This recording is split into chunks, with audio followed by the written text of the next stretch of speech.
Hey guys, Lord Naren White here, the Holy Ghost, the one true God, back with you with the next video in my series, reading Dracula by Bram Stoker. Without further ado, returning to Dracula, as read by Lord Naren White.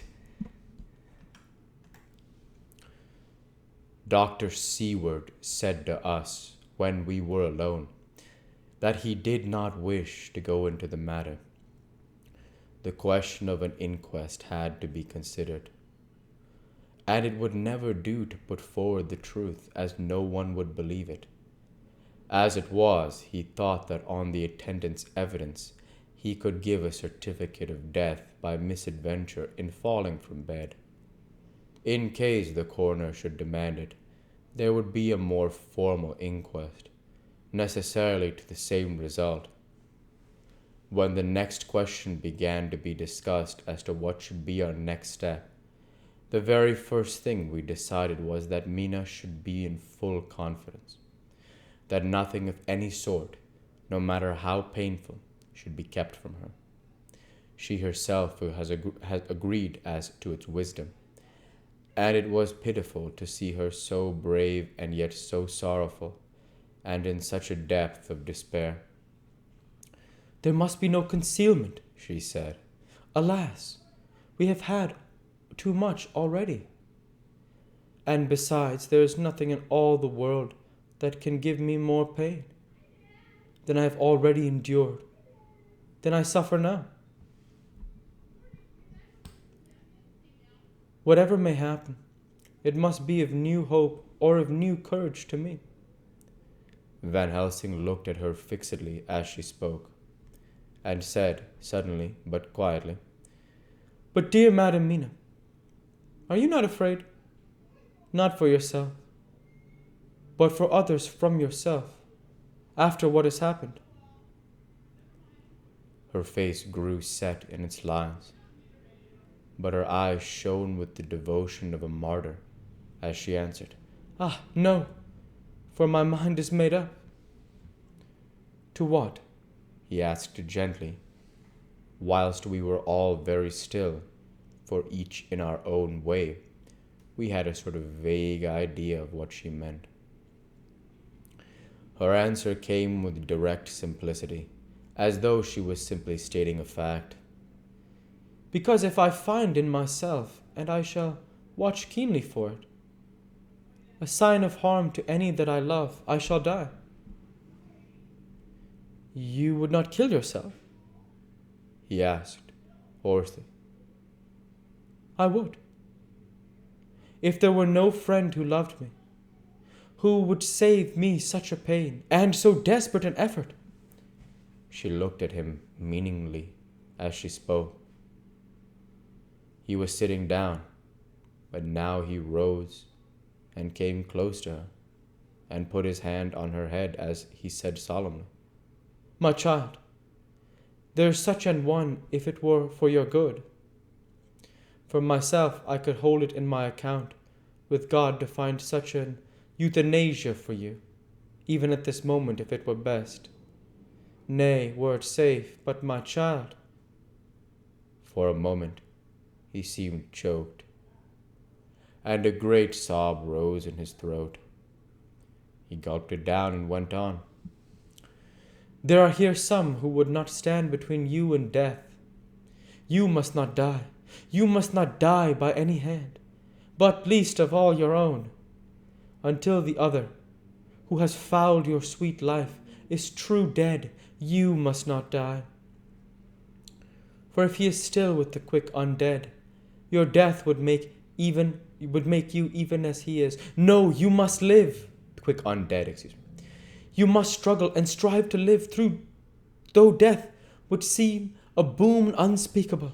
You must fight death himself, though he come to you in pain or in joy, by the day or the night, in safety or in peril. On your living soul, I charge you that you do not die. Nay, nor think of death, till this great evil be past." The poor dear grew white as death, and shook and shivered, as I have seen a quicksand shake and shiver at the incoming of the tide. We were all silent. We could do nothing. At length, she grew more calm, and turning to him said sweetly, but oh so sorrowfully, as she held out her hand, "I promise you, my dear friend, that if God will let me live, I shall strive to do so, till, if it may be in His good time, this horror may have passed away from me."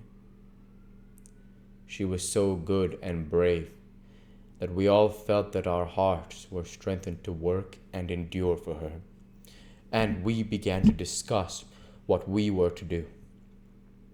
I told her that she was to have all the papers in the safe, and all the papers on diaries and phonographs we might hereafter use, and was to keep the record as she had done before.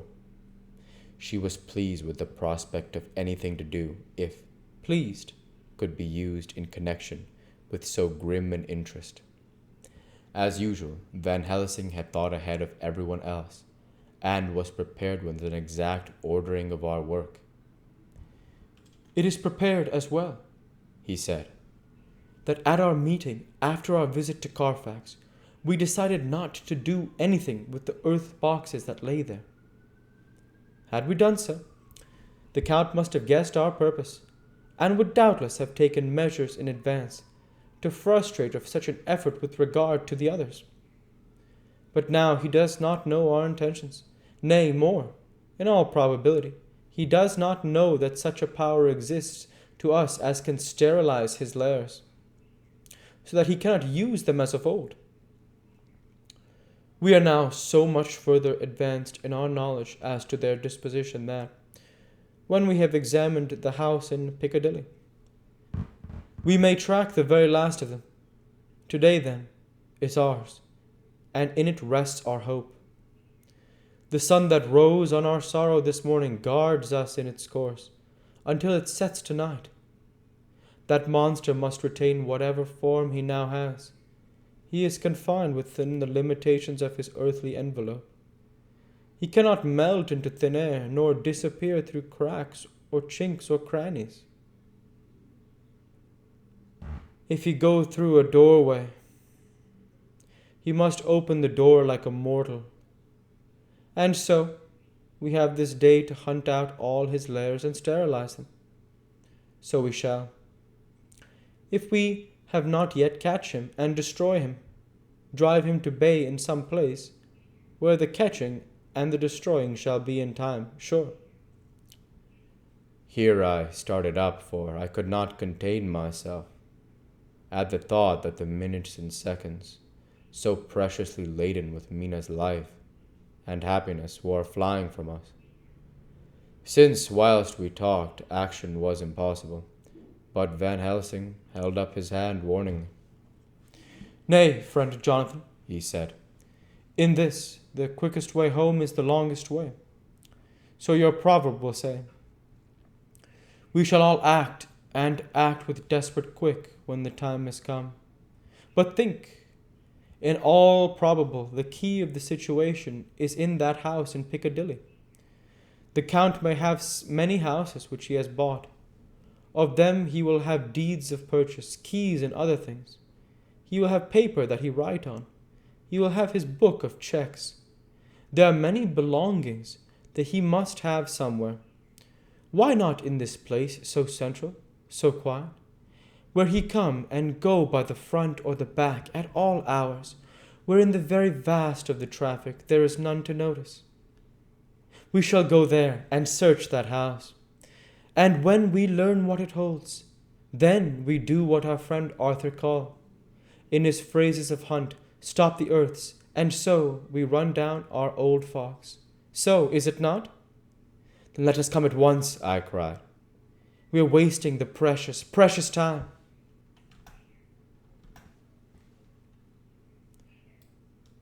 We're going to go ahead and stop there for this week.